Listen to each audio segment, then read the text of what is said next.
Assalamualaikum. My name is Sakina and today I will teach you past perfect tense.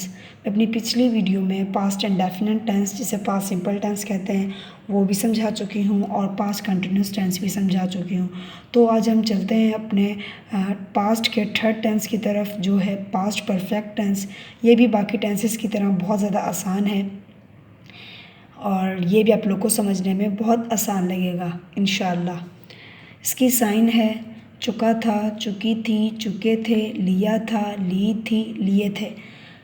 अब मैं आपको हमेशा से कहती हूँ कि जैसे कि मेरी साइन जो होती है वो जैसे बाकी कोई साइन बताता है उससे ज़्यादा होती हैं। वो इसलिए कि ज़्यादातर लोग होते हैं वो एक मतलब कि ना एक बुक में से पढ़ा होता है फिर वही बता देते हैं या 3-4 बुक में से, ठीक है। लेकिन मैंने काफ़ी बुक्स में से पढ़ा है, मुझे काफ़ी टीचर्स ने भी बताया था, तो फिर मैंने आप लोगों को वो सारी साइन लिख के दे दी है ताकि आगे जाके कोई भी आप लोग टेस्ट दें और उसमें ये साइन आ जाए तो आप लोग को मुश्किल ना हो। और ये साइन की तो आपने सेंटेंसेस पढ़े होंगे और बहुत कम लोग होंगे जिन्होंने ये साइन सुनी होगी। तो मैं आप लोग को इन ये सारे साइन जो हैं इन सब के जुमले बनाकर दिखाऊंगी जिससे आप लोग को पता चल जाएगा कि पास्ट परफेक्ट टेंस में ये साइन कैसे यूज़ हो रहा है। वो मैं आगे चल के आप लोग को एग्जाम्पल में समझा दूँगी। हेल्पिंग वर्ब है हैड, इसके अंदर जस्ट एक हेल्पिंग वर्ब यूज़ होता है और वो है हैड। फॉर्म यूज़ होगी थर्ड फॉर्म।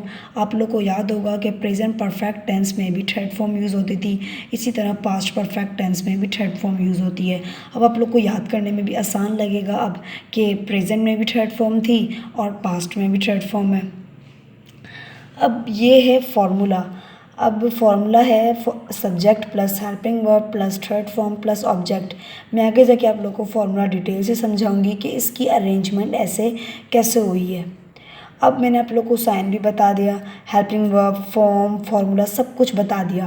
अब हम चलते हैं अपनी एग्जाम्पल की तरफ ताकि आप लोग को और डिटेल में समझ आ जाए कि पास्ट परफेक्ट टेंस होता क्या है। हमारी फर्स्ट एग्जाम्पल है फ़हद अली के साथ खेल चुका था।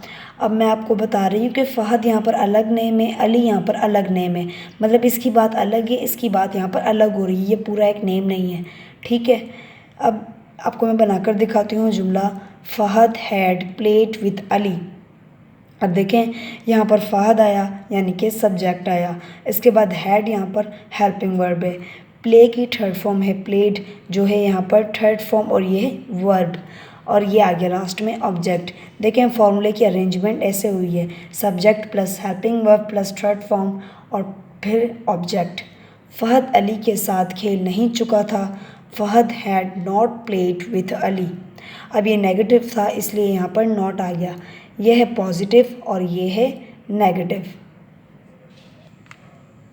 क्या फ़हद अली के साथ खेल चुका था?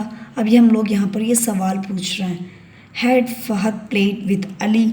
अब जैसे कि मैंने अपने पिछले टेंसेस में भी बताया था कि जब हम लोग सवाल पूछते हैं तो हम लोग हैड जो है मेरा मतलब यहाँ पर है कि हम हेल्पिंग वर्ब शुरू में दे देते हैं। मैंने यहाँ पर हैड इसलिए कहा था कि क्योंकि पास्ट परफेक्ट टेंस में हैड जो है यहाँ पर हेल्पिंग वर्ब है तो हम लोगों ने शुरू में हेल्पिंग वर्ब दे दिया है ताकि हम सेंटेंस को सवाल बना सकें। क्या फ़हद अली के साथ खेल नहीं चुका था? Had Fahd not played with Ali. अब यहाँ पर हम लोग सवाल भी पूछ रहे हैं और नेगेटिव बात भी आ रही है तो यहाँ पर हैड हमने शुरू में दे दिया। फिर यहाँ देखें मैंने पीछे नेगेटिव में भी प्लेट से पहले यानी कि बिफोर प्लेट मैंने नॉट यूज़ किया था, यहाँ पर भी बिल्कुल ऐसे ही हुआ, बिफोर प्लेट मैंने नॉट यूज़ किया। तो पीछे मैंने बताया था कि एक जुमला पॉजिटिव का था और एक नेगेटिव का था, इसी तरह ये इंट्रोगेटिव का है और ये इंट्रोगेटिव नेगेटिव का है। अब मैंने आपको ये एग्जांपल डिटेल में समझाई है। अब मैं आगे जाके आप लोग को और ज़्यादा आपके पॉइंट्स क्लियर करने के लिए मैं आगे भी आप लोग को एग्जांपल देती हूँ ताकि आप लोग को और अच्छे तरीके से समझ आ जाए। हमारी सेकेंड एग्जाम्पल है डॉक्टर वापस जा चुका था। अब देखें डॉक्टर हैड रिटर्न्ड।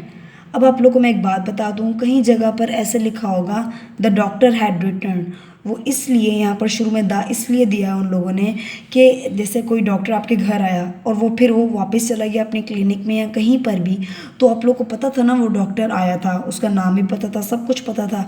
तो वो डॉक्टर उस वक्त आप लोग के लिए खास है, क्योंकि आप लोग उसे जानते हैं, मतलब आप लोग ये बात जानते हैं कि वो आप लोग के पास आया था और आप उस खास डॉक्टर की बात कर रहे हैं, मतलब सारे डॉक्टर्स की बात नहीं कर रहे, उस एक का नाम लेके बात कर रहे हैं। तो इसलिए यहाँ पर द डॉक्टर भी लग सकता है। डॉक्टर वापस नहीं जा चुका था, डॉक्टर हैड नॉट रिटर्न, क्या डॉक्टर वापस जा चुका था, हैड डॉक्टर रिटर्न, क्या डॉक्टर वापस नहीं जा चुका था, हैड डॉक्टर नॉट रिटर्न। ये देखिए पॉजिटिव जिसे एफर्मेटिव भी कहते हैं, ये है नेगेटिव, ये है इंट्रोगेटिव और ये है इंट्रोगेटिव नेगेटिव। अब मैं आप लोग को थर्ड एग्जाम्पल देती हूँ। मैं आप लोगों को यहाँ पर सारी उर्दू बता दूँगी, ठीक है, जिससे आप लोगों को क्या होगा, आप लोग आगे खुद यहाँ पर खुद ही अंदाज़ा लगा लेंगे कि इसकी इंग्लिश क्या है। तो फिर जब मैं आप लोग फिर अपनी या आप लोग को होमवर्क भी हो सकता है और आप मुझे कमेंट्स में इसका जवाब भी दे सकते हैं। अब जब तक मैं आप लोग को उर्दू बताऊँगी, आप लोग अपने दिमाग में सोच लें कि इसकी इंग्लिश क्या है और जल्दी से मुझे कमेंट में जवाब दे दें। और फिर यहाँ जब तक मैं आप लोग को उर्दू बताऊँगी, आप वीडियो को 2 मिनट रोक दें, फिर जब तक मैं आप लोग को इंग्लिश में आगे जगह बताऊँगी, फिर आप लोग अंदाज़ा लगा सकते हैं कि आप लोग का सही था सेंटेंस या गलत था। और मैं आप लोग को एक और बात बता दूं कि जैसे मैंने एग्जैक्ट इंग्लिश में सेंटेंस बनाया है, आप लोग ऐसे एग्जैक्ट नहीं बना सकते। अब जैसे थोड़ी बहुत तो मिस्टेक आप लोग की हुई होगी ना, तो आप लोग ये मत सोचिएगा कि आपका सेंटेंस गलत है। अब इंग्लिश को बोलने के हज़ारों तरीके हैं, आप हज़ारों तरीके से एक ही सेंटेंस बना सकते हैं, मतलब उसका मतलब सेम होना चाहिए। अगर आप लोग का मतलब सेम है और यही सेंटेंस बनाया है, तो फिर आप लोग का सेंटेंस बिल्कुल करेक्ट होगा। अली स्कूल का काम कर चुका था, अली स्कूल का काम नहीं कर चुका था, क्या अली स्कूल का काम कर चुका था, क्या अली स्कूल का काम नहीं कर चुका था। अब मैंने आपको सारे उर्दू के बता दिए, अब मैं चलती हूँ आप लोग को इंग्लिश का बताती हूँ। Ali had worked the school. Ali had not worked the school. Had Ali worked the school? Had Ali not work the school. अब देखिए मैंने आप लोग को सारे इंग्लिश के सेंटेंस भी बनाकर दिखा दिए। होप सो आप लोगों ने जो सोचा होगा वैसे ही होगा और आप लोग का सेंटेंस करेक्ट होगा इंशाल्लाह। अब देखिए मैंने आपको कहा था कि आगे चल के आप लोगों को फॉर्मूला डिटेल में समझाऊंगी, तो मैंने एग्जाम्पल में भी समझाया था और ये अलग से इसलिए लिखा है ताकि आप लोग समझ जाएं।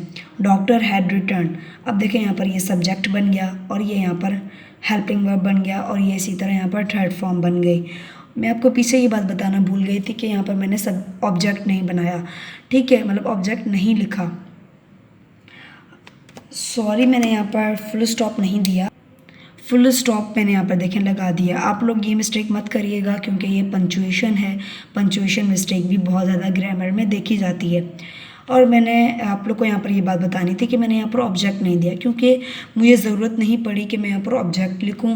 काफ़ी सेंटेंसेस ऐसे भी होते हैं जहाँ पर ऑब्जेक्ट नहीं आते, लेकिन कहीं कहीं पर ऑब्जेक्ट आ भी जाते हैं। तो मैंने एक सेंटेंस ऐसा बना कर दिखा दिया जहाँ पर ऑब्जेक्ट नहीं है। तो आप लोग ये भी मतलब ध्यान में रख सकते हैं कि काफ़ी हम सेंटेंसेस ऐसे भी बना सकते हैं जहाँ पर ऑब्जेक्ट ना हो, लेकिन अगर आपसे कोई फार्मूला पूछेगा तो उसमें आप लोग ऑब्जेक्ट भी बताएंगे।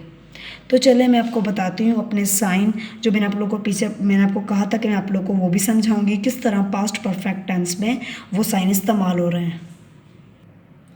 ये देखिए हमारे साइन जो था, जैसे ये है चुका था का मैंने जुमला बनाया था, मैं फिर भी बनाकर दिखा देती हूँ। जैसे मैं खाना खा चुका था, चुकी थी का ऐसे ही बन सकता है। मैं कपड़े धो चुकी थी, वो सब नहा चुके थे। ये देखें ये जुमले मैंने आप लोग को बनाकर दिखा दिए। अब ये है कि इनके सेंटेंसेस कहने पर कैसे बनेंगे। अब इसका सेंटेंस ऐसे बन सकता है जैसे कि मैंने खाना खा लिया था। अब देखें पास्ट की बात हो रही है और ये काम डन है, हो चुका था, तो ये आ गया पास्ट परफेक्ट में। उसने अपनी अमानत ले ली थी, अब देखें ये ऐसे यूज़ हो गया। और उन्होंने अपनी और ये जो है इस तरह इस्तेमाल होगा, मैंने कपड़े ले लिए थे। अब देखें ये इस तरह इस्तेमाल हो गया। अब आप लोग को अच्छे तरीके से समझ आ गया होगा कि पास्ट परफेक्ट टेंस में ये सारे साइन कैसे इस्तेमाल हुए हैं। होप सो आप लोग को सब कुछ समझ आ गया होगा। मैंने तो अपनी पूरी कोशिश की ताकि आप लोग का हर कॉन्सेप्ट क्लियर करूं, लेकिन फिर भी आप लोगों को कोई सवाल पूछना हो तो आप कमेंट बॉक्स में मुझसे पूछ सकते हैं। Thanks for your time.